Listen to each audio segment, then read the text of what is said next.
both of us love to do something like a hustle. So from the very first day we got married, we were always talking about business. What can we do? What can we start? During the peak, how big was Melltoo when it was most successful? I think when we exited, we had a database of users of nearly 1 million people. That gives you a ballpark size. Morrad, Irsane, and Sharene co-founded Melltoo in 2013, peer marketplace for second-hand items in the UAE and Saudi Arabia. After nearly a decade of building, they exited in 2022 when Melltoo was acquired by Cartload. Post-exit, they launched Takadao, a blockchain-native Sharia-compliant insurance alternative. Today, they are building Web3 protocols and are on a mission to empower communities to achieve financial freedom via community-owned insurance alternatives. After exiting the business, I start helping founders raise capital, profit the pitch, the deck, put them in front of investors, and eventually I was bored. I don't ever think in a startup scenario or in a scenario where you're dealing with people's trust, should you ever try to blend in. You need to be authentic, you need to be who you are, because people can smell inauthenticity and fakeness from a mile away.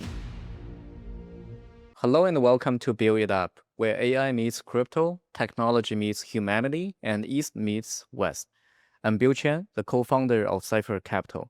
Subscribe now and be part of the conversation. My guests this week are Sharene and Morrad Irsane. They are a well-known Muslim entrepreneurial couple and well-recognized for their innovative ventures and inspiring journey. Sharene, Morrad, thank you for joining us. Thanks Bill for having us. Cool. So let's start by the first question. I think most of the audience will be very interested that you two as one of the very few Muslim founders in the startup world. So I'm curious how you met each other and began your journey together. I think Morrad is going to say that there are actually a lot of Muslim founders in the Web3 space. It's just... Oh, really? Okay. But not as famous as you.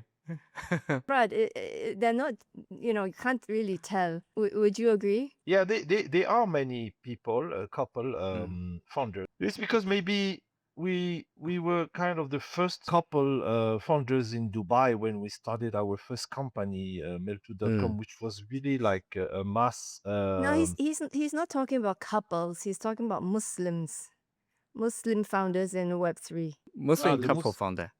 Muslim. Yeah, so it's a Muslim couple founders in the Web2 space.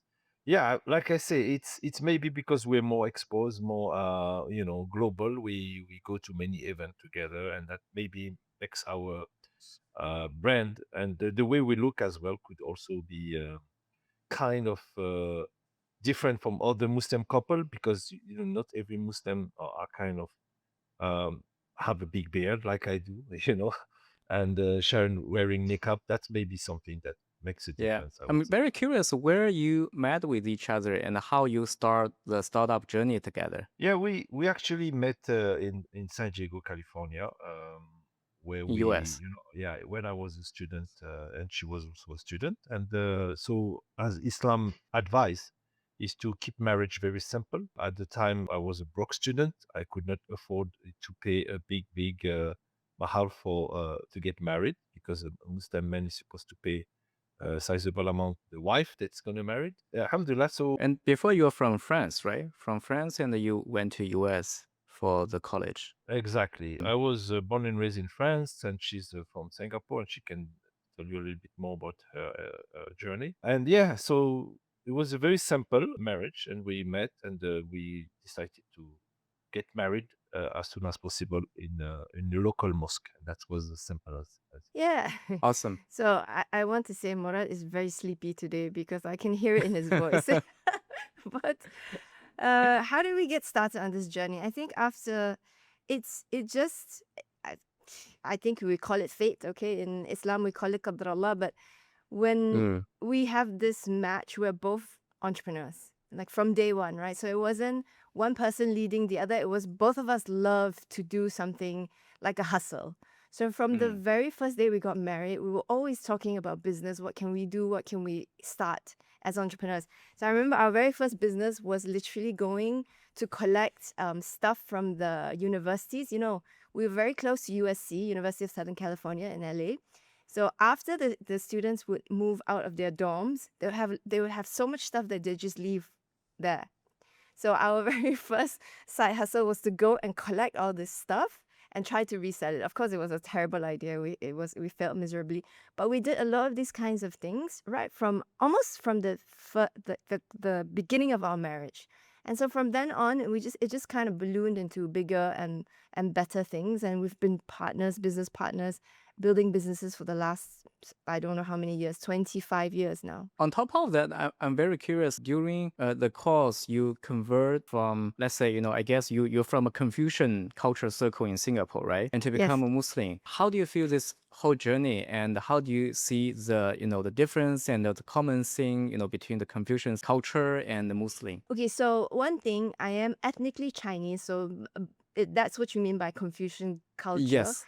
Now, Yes. Yeah. however, my mom, I want to say, was Roman Catholic at the time, and I Oh, was okay. also, at a young age, we started going to church, etc. So I was also Catholic, a Christian, at the time. So that was kind of like part of the religious belief side. But as you said, because we are ethnically Chinese, we have this Confucian culture. It is very true that a lot of the elements of Islam actually match very well with what we believe, or how we live our life as Chinese. So I give an Oh, example. really? One of them, Mm. yeah.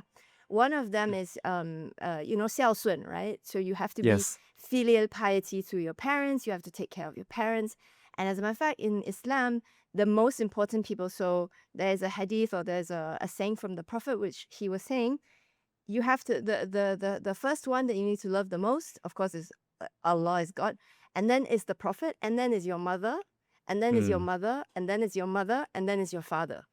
Okay. And it kind of elevates the position of the parents, which is something for Chinese people is so important. And then there is this kind of family structure, which for the Chinese people, again, is very important. There is a patriarchy to a large extent. There's the father, there's the mother. Generally, the father makes the decisions. Of course, the wife is there to support. So all of this is very much aligned with Islam. So it was an easy, natural fit for me. Yeah. So there are a lot of common value between those two culture. Yes. And it's funny because Yeah. when Morad visits my family in Singapore, and it's all Chinese people, and he gets along very well. He has no issue. There's a very easy Adapt very relationship there. smoothly. Yeah, Y- it's very interesting because Chinese are very family oriented, as she mentioned. And it's Mm. true that they have this gathering, and they like to meet, and and have a very good dinner discussion and everything. It's very lively, and it's really like the Arab culture in a sense, so it's very close to this Arab culture that we have back home. Yeah. So I really Mm. I fit like right in. Of course, they are very welcoming, and also respectful of other people. That's kind of interesting because when growing up in the West, it's not really people are not welcoming other culture usually. But in Southeast Asia, China, and those region are more like welcoming and trying to understand what other Yeah. believe and stuff like that, which is very interesting coming Mm. from this part of the world. Yeah. Amazing. You just mentioned you met each other during the college, and actually the first ever business was doing the secondary merchandise in the dorm, right?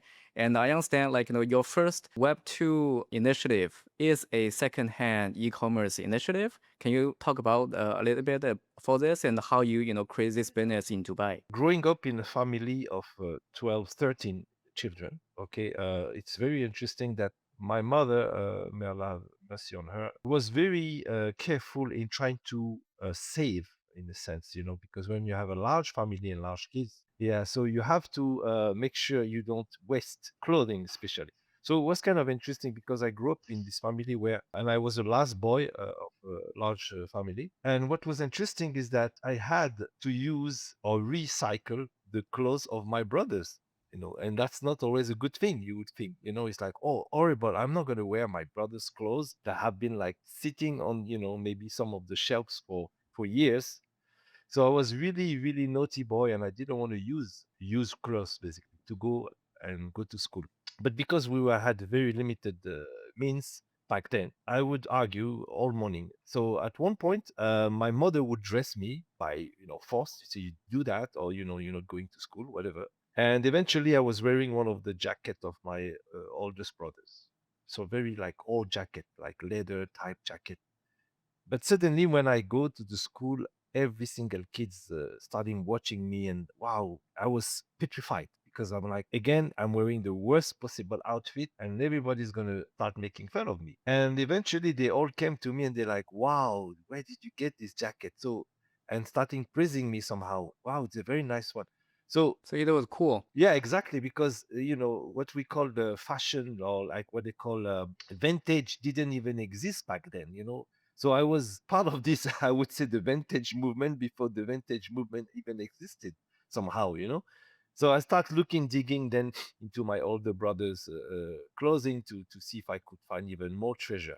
But eventually, yes. So the DNA of my DNA is really and part of my mother's upbringing, trying to recycle things. And she did actually, after we outgrow our clothes, she did took the clothes herself and bring them back to Algeria to give it away to charity. And eventually, the neighbors used to come and give her luggage and luggage and luggage of all clothes that where she was coming and give it away to charity. Eventually, turns out to be a charity slash a business as well because people wanted to buy clothes, and that's what it is. That's what was happening. So fast forward when I built Melltoo.com, secondhand marketplaces to help people buy secondhand items. It was really bothering getting the inspiration from my mother's legacy into selling secondhand clothes. Which was Yeah. funny is that when I went back to visit her when she was around 85, at the time she was like, I heard that you're doing a business similar to my business, back then, and I want to know more.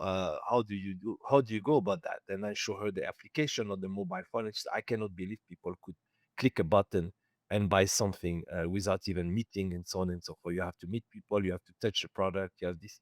So it's kind of funny. But alhamdulillah, she got it eventually, that we get paid online and that we didn't need anything else.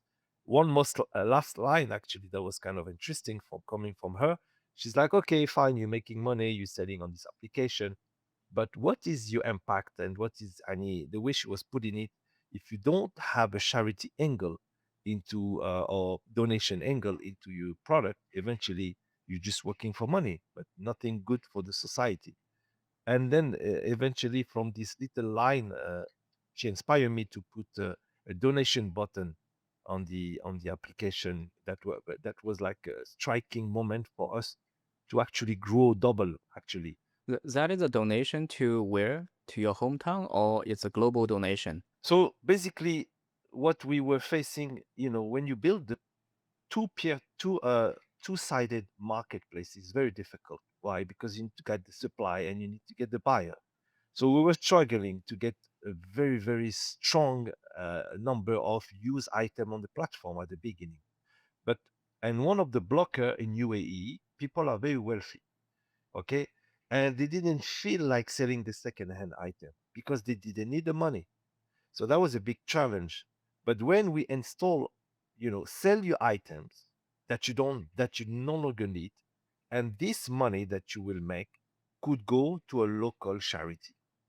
So we added like this component of, you sell your stuff that you don't need, you make money out of that, and then we can select few local the donation like Red Crescent, Shihabadur, like cancer patient and stuff like that. So that was a very big hit actually. So do you think along the way, incentivize the seller to sell is the most challenging point you came across? Yeah, it depends on the region where you are. If Mm. you're in a region like in France, US, people have tendency to be keeping the planet a little bit less full on junk. So they will try to sell as a cultural things. Second, there is more people inclined with making money out of what they bought. You will see people even in Singapore. I was surprised.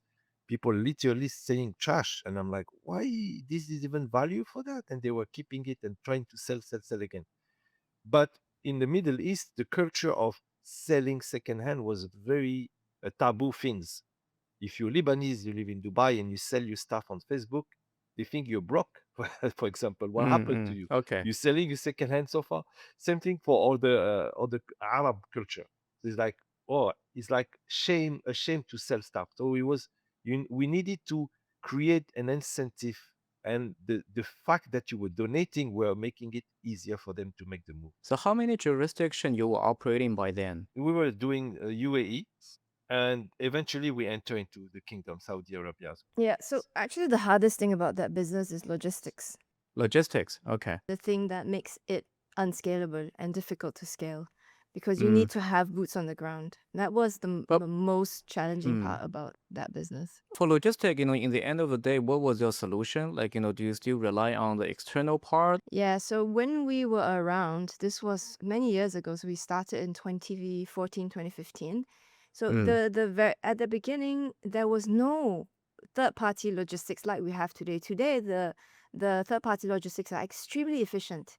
They're very, very Mm. fast. And then you have a lot of, and it's gotten very developed, the software as well as generally how people behave around third-party logistics. So this is all post-COVID. But when we started around 2015, 2016, 2017, there was no such thing. So we had to build our own logistics team. So at one point, we had 10 drivers that worked for us. We had our own warehouse in order to do the pickup, the pickup and delivery. That was the only solution. You had to build it yourself. And honestly, I think to build that same business today would probably be much easier. But no, thank you.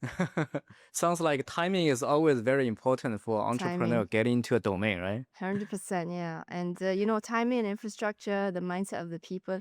Today, it's just assumed that everything is going to be delivered. Back then, it wasn't so obvious. Yes, yeah, yeah. And during the peak, how big was Melltoo when it was most successful? I think when we exited, we had a database of users of nearly 1 million people, registered users. So that gives you a ballpark size. That's very impressive. And after that success exit, did you like right after getting to the fintech, or you took a break and explore the new opportunities? Yeah, so I think as entrepreneurs, it was a very difficult journey. It was an 8-year-long journey. We had Mm. so many downs and a few ups. So many times nearly ran out of money or ran out of money and then was running on fumes. So I think we were getting very tired towards the end, right? And during that journey, every time you're thinking, oh, if I exit this, I'm just gonna sit and do nothing. I'm gonna move Yeah. to somewhere with there's a big body of water and just do nothing for forever. Of course, that doesn't happen. And I think when you get used to the entrepreneurial life, you're addicted to it. So after we exited, we kind of just was like, okay, what now?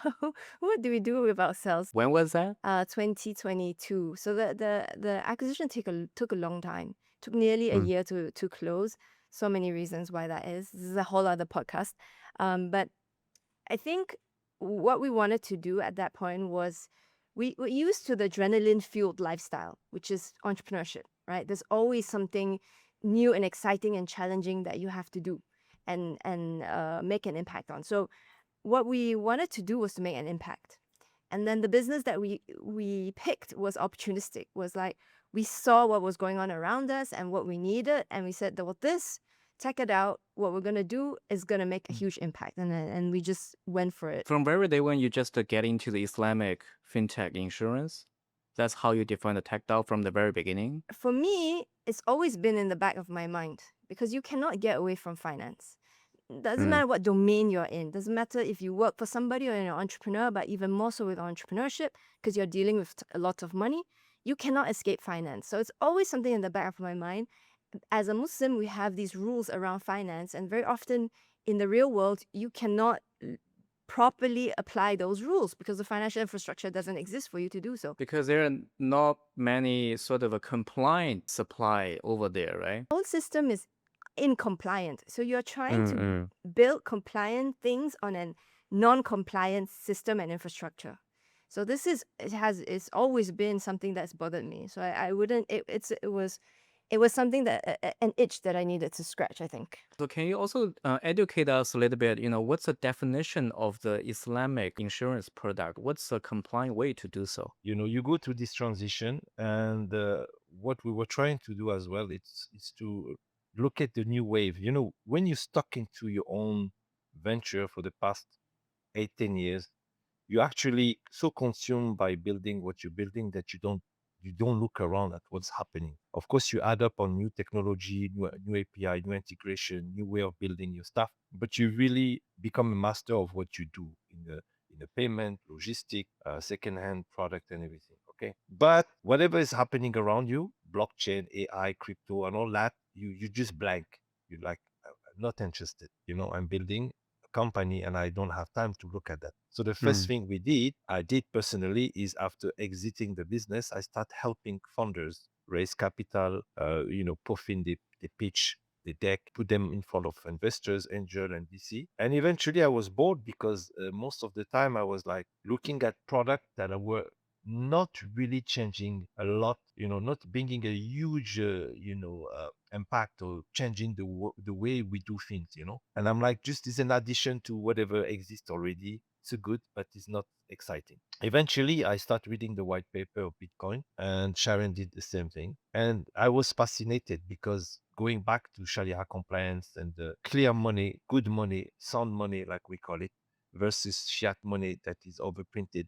So I was fascinated. That was really a lightning moment for me. And I was like, wow, I've been exposed to blockchain, crypto early in the game, back in 2013, stuff like that in Dubai, with a friend of mine who was building an exchange back then, a crypto exchange, a Bitcoin exchange, BitOasis, just to mention the name. And then eventually I was like, I postponed this learning curve for so long. Eventually, when I exited the business, I had plenty of time. So two things happened: reading the white paper, Sharon reading it as well, being very excited, bouncing by ID, and we were like, this is what Islamic finance needs somehow. We need a sound money system, and we need to get out of the riba system that is like abusing everybody, the rich and the poor. Everybody's exposed to that.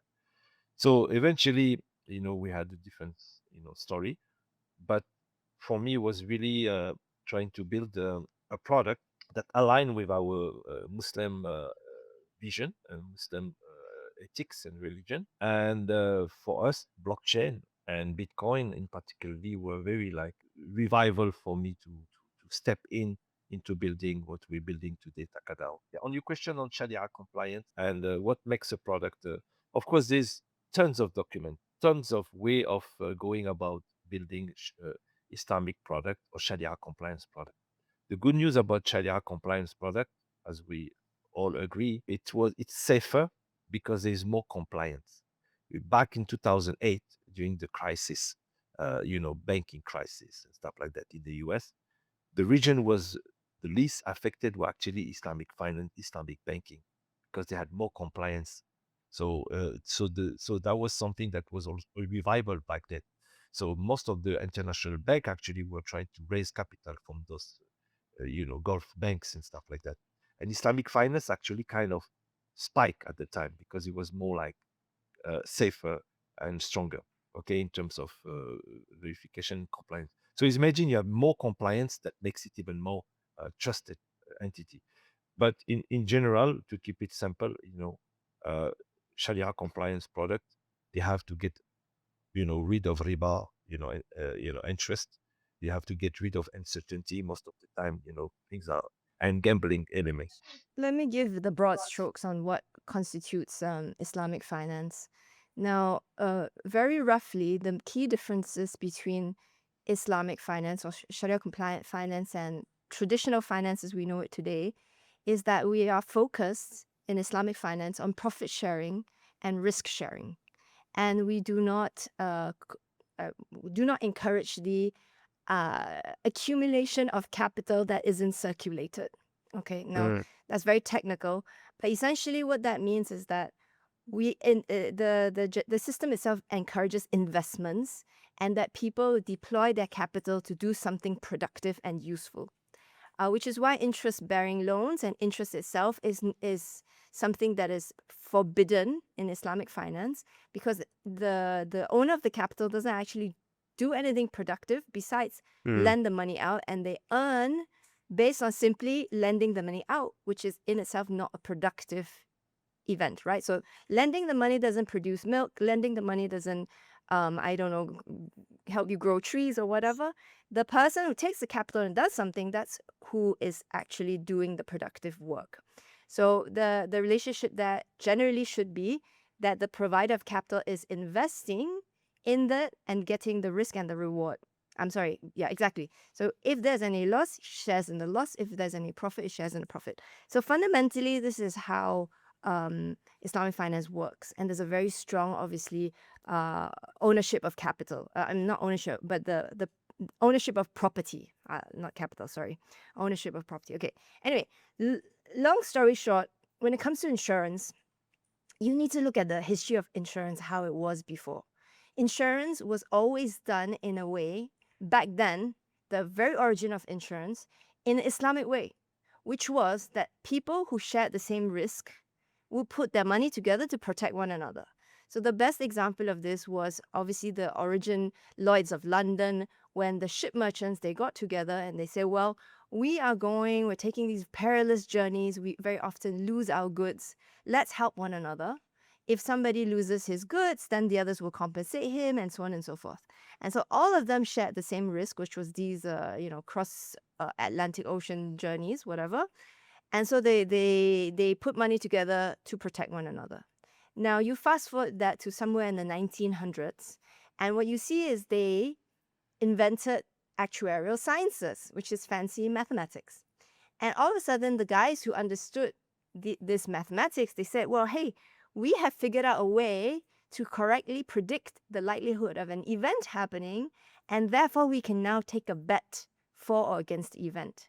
So it became something that was mutually beneficial to something where there were two parties and they were betting against one another, which is what insurance is today. When you buy an insurance policy from an insurance company, you are taking a bet that the event will happen, and he's taking a bet that the event will not happen, and whoever wins the bet keeps the money, basically. And what ends up happening in that scenario is an extremely bad user experience, because nobody likes to lose the bet. So the insurance company wants to win, so it doesn't want to pay the claim. You want to win, and you get annoyed because he didn't pay the claim or whatever. So you have this it's like a very zero-sum explosive- game. It's a zero-sum game. It's a very explosive situation today, as we can see what is happening in the insurance market in the US. Insurance companies are pulling out of California because it's too expensive. They cannot raise their rates, blah, blah, blah. And people are suffering as a result. The CEO of United Health got gunned down in New York because they were so angry with the United Health company, and the Americans were like, yeah, maybe he deserved it. So this is what we have today with the insurance industry. Now, the Islamic way is that we bring it back to the origin, which is mutual pooling of money together. Now, in this scenario, we do not have interest, okay? Because we're, first of all, not going to invest in interest-bearing vehicles, which obviously are prohibited in Islam. But not only that, we do not have the zero-sum game, because that zero-sum game we consider to be a form of gambling, and that is not allowed. How do you get rid of the zero-sum game? It's very simple. All of the people who are in the fund, i.e. the insured themselves, they are also owners of the fund. So there are no winners and no losers in this scenario. And so this is how, generally speaking, without getting into the technical details, Islamic insurance is different from conventional insurance. And on top of that, I wonder, by integrating the Sharia compliance into the Takadao, how do you envision Takadao as a leading Islamic insurtech in next 5 years? So the origin story is that we're trying to solve our own problems. All my life as a Muslim, insurance has always been a problem, because you need it, but it's haram, meaning it's prohibited, but you still need it because some reason or other you couldn't not do without it. Okay, you're forced to buy it. So I was like, this is the huge problem.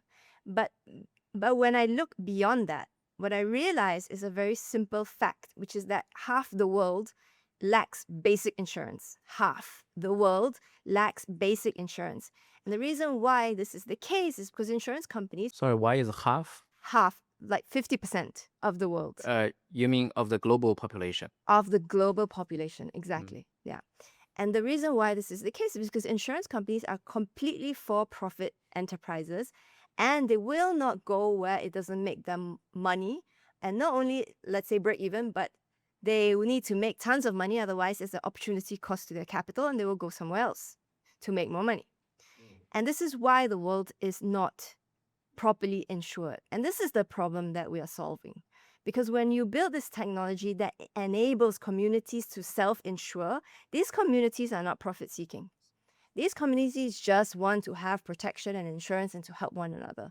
And now all of a sudden, you can extend this globally and you can now insure the world, or they can insure themselves. And that is really the point of this. Awesome. So I do probably in next a few years, you will be a very well penetrated Muslim insurtech product in the global Muslim population.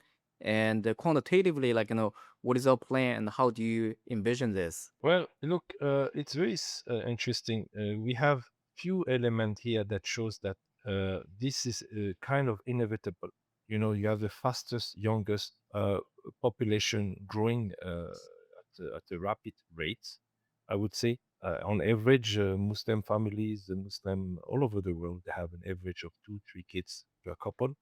In some region, it's even more. They are like 2 billion as of today, and the estimation is to become like doubling the size of the population in the next 50 years. Okay, the global population. In the opposite side, in Europe, you see a decrease in the growth of the population. In America, in China as well, because of the one-child policy, as we know, population decrease maybe by half, because people they don't have kids anymore. So it's becoming very interesting to see that one of the fastest, largest, youngest population in the world will become the Muslim population somehow. So it's already a good KPI statistic to have. So whatever you're going to build in the next Yeah. few years, just try to keep this in mind. So Mm. the fact of because of all this, yeah, we expect a huge intake into the adoption, not only in finance but also insurance. As Shan was mentioning, having a protection fund should be something of common interest and public interest. Okay, and without relying on the government help or institution to get it done. What is interesting about our solution, it's community based. It could be done with any type of community at any given point, as long as they're willing to put money together to protect an event. So we believe this could be a massive, and yeah, that we're going in that direction as well. Now we will face a lot of roadblock because I believe we're going against established entity and groups of insurance who try to protect the industry actually, which is good. As a matter of fact, we don't mind repeating the Kodak moment with the insurance industry. If this happen and people are willing to move into a more community-based protection fund, would be happy to be able to enable that history, inshallah. And given that Muslim population is going to be the largest population in the world very soon, and you mentioned the insurtech is a domain you are exploring with the big potential. My last question would be: to the young Muslim today, there are tons of opportunity, but also the world is getting chaotic situation because of the geopolitical friction, etc. So, as a Muslim couple founder with a very successful track record, what would be your suggestion and advice to the young generation from the Muslim population? I'll go first, and then Murad can probably wrap it up. I want to say, stay true to yourself and be authentic. A lot of times, people in our community, because we are entering an industry in which we are not the leaders as Muslims, right? So if you're in the oil industry, probably you're okay if you're a Muslim. Yeah. But you enter into the Web3 and you don't necessarily see a lot of familiar faces around you, and people feel the need to adapt or blend in. And I don't ever think in a startup scenario or in a scenario where you're dealing with people's trust, should you ever try to blend in. You need to be authentic. You need to be who you are, because people can smell inauthenticity and fakeness from a mile away. So, but when you are who you are and you're authentic, people trust you. And in our industry, Web3, trust is the absolute 100,000 times most important thing ever. And you need to build that trust. And the first thing you can do to build that trust is to be yourself. Yeah, that's very well said. Yeah, I could at the same time giving an advice. Look, it's very simple, Bill. You're Chinese China has built their own product for their own population. You have the Baidu, you have your own software, you have technology that actually are much better for the most part to the technology that we're using in the West. Look at TikTok and all this tech that you guys are building. It's fantastic, and you guys build, for your own population. 1 billion, mashallah. So when it comes to the Muslim, it's time actually for the young Muslim to consider building a product that other Muslim will identify with. As you mentioned, geopolitical issues, challenges, being blocked because you say I'm for that or for that, and so on and so forth. It's becoming very challenging for the people to, especially the young generation. They don't take a no for answer. Young Muslim generation, they don't take no for answer. So unfortunately, you see them struggling in America, expressing their wish, expressing their belongingness, I would say, and they're getting exposed, banned, and canceled. So what's happening is that the old West, I would say, they are still, overshadow the Muslim world in a sense of cultures, and trying to sell the technology and actually keep people away from who they really are. So my advice, of course, with the rise of blockchain, AI, crypto, and everything, and Web3, is really time for Muslim to build for Muslim. And it's nice to have a niche of 2 billion. I don't understand when people say, "Yeah, you have a niche market." I love it to have a niche market of 2 billion. It's not something you should be. Why we call it niche to begin with? So even though in the next 30 years you'll become the majority and you still a niche, okay, cool. Look, they have to. The young people actually are gonna build, and we're building for the new generation ourselves, and we believe that there will be a lot of things. So my advice is get in, solve problem that solve your problem, and to humanity as well, as be a superior product that is fairer, more inclusive, will actually be more welcome by the general population, because as a statement, Muslim actually product are always by default superior, and I tell you why. I take a simple example of a meat. The meat lover the meat lover might like me, and the meat hater might hate me. But that's fine. I'm going to say it. The halal food, actually, an animal welfare has to be taken care of. So why the meat of the Muslim animal is better is because the Muslim are supposed to slaughter first of all, okay, not hammer a cow. So the slaughtering actually remove the blood from the body of the animal, which make the meat much better, much less with less infection, and you can name it and everything else. Second, the way you feed your animal has to be also done in the proper way, Sharia compliant, halal way. Has to graze, eat properly, and stuff like that. And the way you making the sacrifice of the animal has to be with humanity, with good humanity. You have to slaughter it without being afraid, scared, and everything. So that's why all this element makes the halal industry and the halal food much better. So now they are looking at the traceability of making this event happening that is totally in line with our ethic and making this product line good. This apply for everything else after that.